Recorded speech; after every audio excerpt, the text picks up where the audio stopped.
Assalamu алейкум. Эсеп кысап болмой сайын эч качан ийгилик болбойт. Иресиз иште ийгилик болбойт деп кыргыз бекер айткан эмес. Менин айта турган сөзүм аэропорт боюнча. Мына Бишкекти айтпай эле коеюн. Оштон эле 18 эл аралык рейс учат. Самолеттордун эң азы 163 адам алып кетет.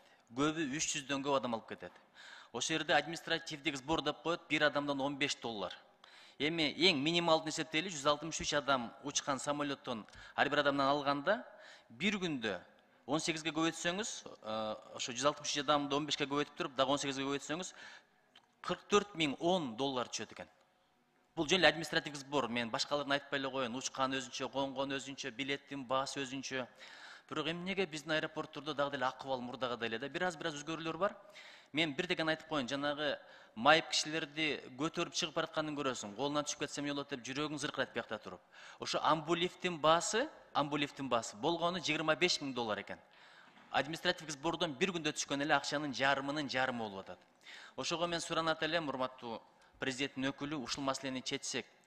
Эми алар өздөрү каалап майып болгон жок да. Аларды биз ойлобосок, анан кандай болот?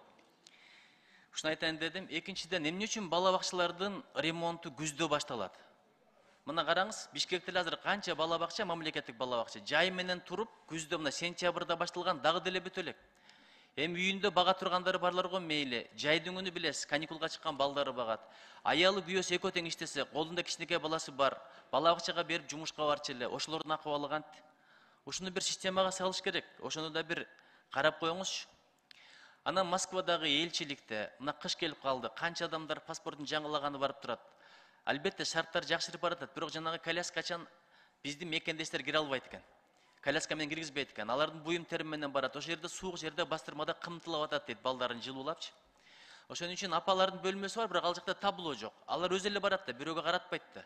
Алар бала карап отуруп алса, тиякта табло билбей, анан кезегин алдырып ийип, проблема болуп атыптыр. Ошону дагы бир айтып коюңуз, анткени миллиондогон биздин мекендештерибиз Россиянын Москва шаарында. Алардын акыбалын ойлогонубуз бул өтө бир маанилүү маселе. Анан мына спортсмендер Олимпиададан келип атышат, өзгөчө мүмкүнчүлүгү чектелген спортсмендерге, аларга да өзгөчө көңүл бөлүш керек.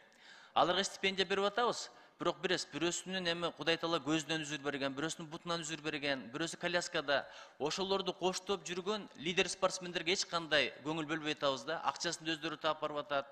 Анан же стипендия берилбей атат. Ушуну дагы сөзсүз түрдө мыйзамга киргизебизби, токтомго киргизебизби, эске алып коюңузчу. Анткени алар деле Кыргызстанды мына өзгөртөбүз деп аткан желбиреген туusun желбиретип келип атпайбы? Ошон үчүн урматтуу президенттин өкүлү ушуларды эске алып туруп, анан мага бир маалыматты берип койсоңуз чоң рахмат.